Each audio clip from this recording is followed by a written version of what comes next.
안녕하세요. 아나운서 허연주입니다. 목포 여수 MBC가 공동으로 제작한 다가온 뉴스 시간입니다. 이번 주는 지역의 한 대학이 학생들에게 1,000원짜리 아침밥을 제공해서 학생들이 반기고 있다는 소식 준비했고요.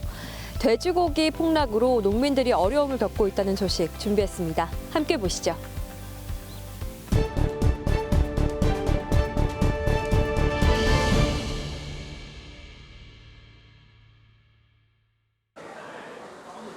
목포대학교 구내식당. 이른 아침부터 학생들로 가득 찼습니다. 샌드위치와 달걀, 스프와 과일을 접시에 담아 허기진 배를 채웁니다. 호텔 조식 부럽지 않은 아침 식사비는 단돈 1,000원입니다. 1,000원이라는 것도 삼각김밥도 1,000원이 넘어가지고 먹기 힘든데 이렇게 1,000원은 해준다니까 부담 없이 많이 먹을 수 있는 것 같아요. 목포대가 1,000원짜리 아침밥을 준비한 건 이번 학기부터. 광주 등에서 장거리 통학하며 아침을 거르는 전교생 6,000명 중 5분의 1가량의 학생을 배려하기 위해서입니다. 1인분에 6,000원 수준의 푸짐한 아침밥을 준비한 뒤 대학에서 식당에 5,000원을 지원하며 학생 부담을 덜었습니다. 평균 300명분의 아침밥이 준비되는데 학생들의 호응 속에 재료가 모두 소진되고 있고 덕분에 이른 아침부터 시골 캠퍼스도 북적거리게 됐습니다. 학생들의 체력은 학생들이 기본적인 생활을 영위하는 데 가장 중요한 요소라고 생각을 합니다. 그것을 충족시키는 게 대학에서 해야 될 가장 기본적인 일이라고 생각하고 있습니다. 목포대는 더 많은 학생들이 아침밥을 먹을 수 있도록 추가 지원을 확보할 계획입니다. MBC 뉴스 박종호입니다. 50년 넘게 섬진강 인근에서 농사를 짓는 도상재 씨. 지난해부터 이어진 가뭄에 양상추와 수박 농사를 망칠까 걱정입니다. 지하수를 끌어다 농업용수로 쓰는데 섬진강물 염분이 갈수록 높아지고 있어서입니다. 이 섬진강이 작아갖고 자꾸 이제 지하수가 요리 작은 물이 안으로 들어오니까 우리 마을이 전체 한 5분의 4가 지금 작아서 농사를 못 질 정도고. 가뭄에 강물이 줄고 짠 바닷물이 밀려오니 생태도 영향을 받고 있습니다. 이곳 섬진강 일대는 제첩 등 어패류 채취도 활발하게 이뤄지는 곳인데 어민들도 피해를 호소하고 있습니다. 그 염도가 짙어지. 그러니까 폐첩이 안커 부르고 폐사를 해버리지.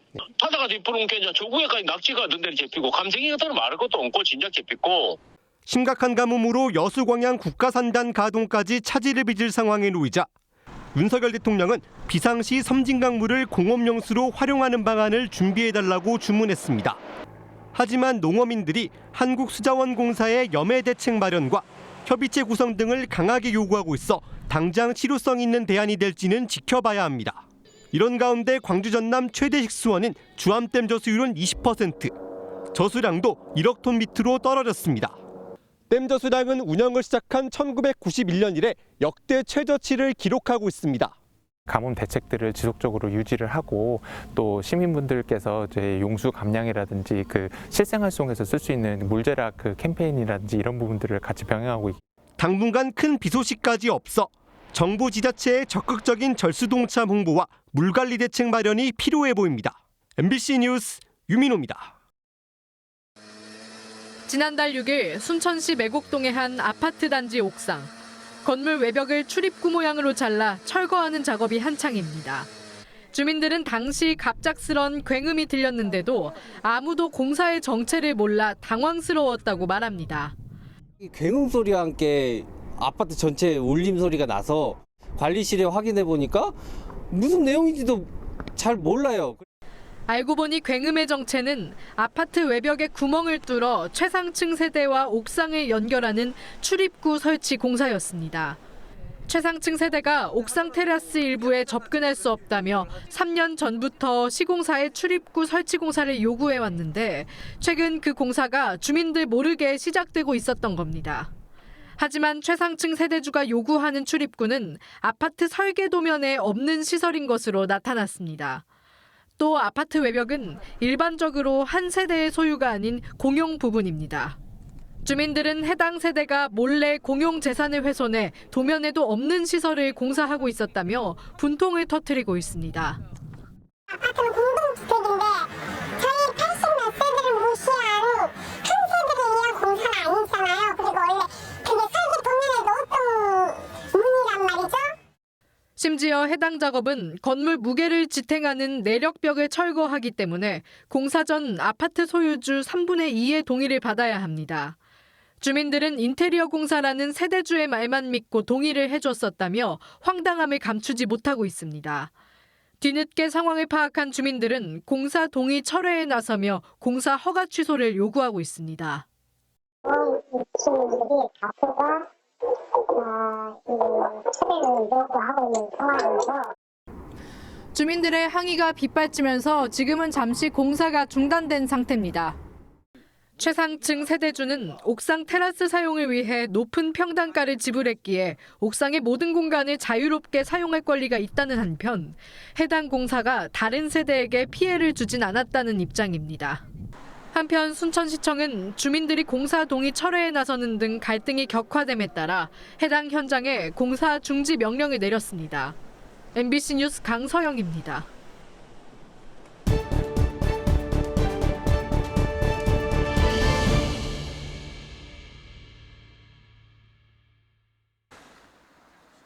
지난해 전남 인구는 181만 7,697명, 4년 전보다 6만 5천여 명 줄었습니다. 인구가 하향 곡선을 그리면서 올해는 180명 선도 무너질 위기에 처했습니다. 매일 51명씩 전남을 떠난 셈인데 이 가운데 96%가 청년입니다. 노령화와 출산율 감소에 따른 자연 감소도 적지 않지만 청년 인구의 유출이 심각한 상황. 인구를 늘리기 위한 각종 대책을 추진하고 있지만 소멸 추세를 벗어나지 못하고 있습니다. 전남의 청년 인구 감소는 오히려 지방 소멸을 부추기고 전남의 경제 인구를 위기로 빠뜨리는 심각한 상황이 아닐까라는 생각이 듭니다. 지역 실정에 맞는 맞춤형 청년 인구 대책으로 청년의 정의부터 개선해야 한다는 주장이 나왔습니다. 전라남도 청년 기본조례에서 규정하는 청년 기준 나이는 18세 이상 39세 이하. 이것을 타 지역 추세에 맞춰 45세 이하로 확대해야 한다는 겁니다. 청년의 기준 나이를 올려 정책의 수혜자를 늘리고 청년 정책에 대한 반발심을 낮추면서 얻을 수 있는 다양한 효과 때문입니다. 실제 전남의 중위 연령은 지난 2020년 기준 48.5세로 전국에서 가장 높고 다른 지역과 격차도 갈수록 커지고 있습니다. 전라남도 청년정책조정위원회에 청년 참여를 지금보다 높이는 것도 필요합니다. 실질적인 운영을 할 수 있는 위원장과 그 위원을 청년 중심으로 바꿔야 한다. 그래서 공급자 중심의 정책이 아니라 수요자 중심의 정책으로 바뀌어야 한다. 전남 22개 시군 가운데 16곳이 인구 감소 지역으로 분류돼 있습니다. 다양한 청년 지원 정책을 추진하고 있지만 청년들에게 피부에 와닿지 않는 정책들이 대부분인 실정. 주거나 출산 보육 정책은 물론 뮤직 페스티벌과 청년 축제 등 실제로 청년들이 지역에서 보고 즐기고 머무를 수 있는 프로그램 개발 등 현실적인 정책 발굴이 필요해 보입니다. MBC 뉴스 김진선입니다. 무한해한 돼지 사육 농가입니다.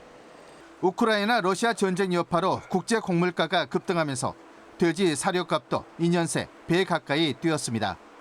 문제는 돼지 고기값은 계속 하락세에 있다는 점입니다.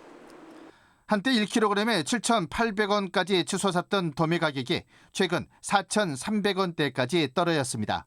돼지고기 1kg 생산비는 5,500원. 농가는 한 마리를 출하하면 많게는 10만 원가량 손해를 보고 있습니다. 예, 이런 식으로 지금 이제 가격이 계속 지속된다면 마이너스 결산을 해서 농가가 이제 도산하고 파산할 가능성이 크죠.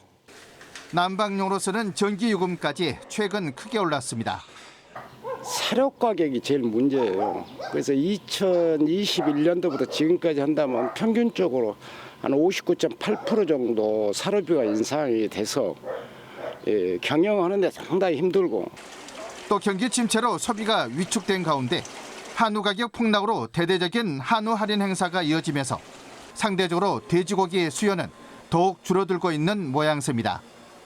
여기에 매년 늘고 있는 수입산에 올해 돼지 공급마저 평년을 상회할 것으로 예상돼 돼지 사육 농가의 고통은 더 깊어지고 있습니다. MBC 뉴스 문현철입니다. 다음 달 정원 박람회가 열리는 순천만 국가정원. 2013년 첫 박람회 이후 2015년에 대한민국 제1호 국가정원으로 지정됐습니다. 현재 울산 태화강 국가정원까지 전국의 국가정원은 단 2곳뿐입니다. 지난해 순천은 40억 원, 울산은 21억 원의 국비를 국가정원 관리 명목으로 지원받았습니다. 최근 3년간 이어진 코로나19로 인해 전 세계적으로 공원과 정원에 대한 관심이 높아지면서 전국의 지자체들이 국가정원에 눈을 돌리고 있습니다.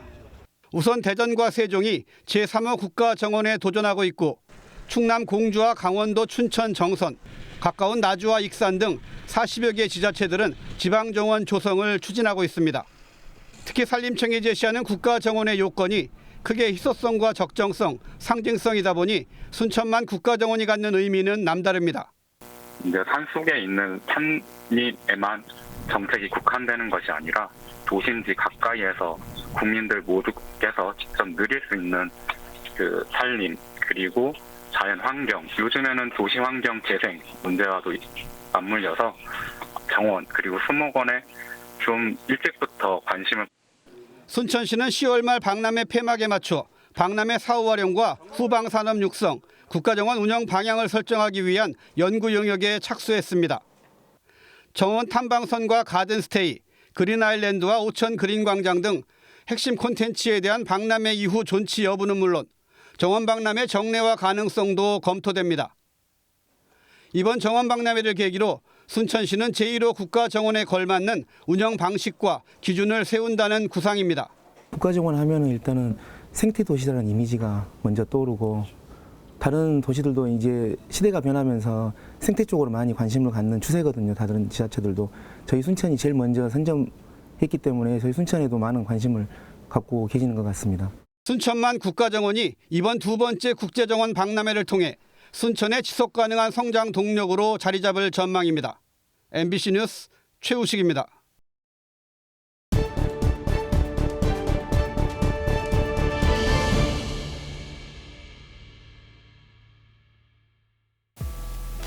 오늘 다가온 뉴스 어떻게 보셨나요? 다음 이 시간에는 더욱더 풍성한 소식으로 찾아뵙겠습니다. 많은 관심 바랍니다. 고맙습니다.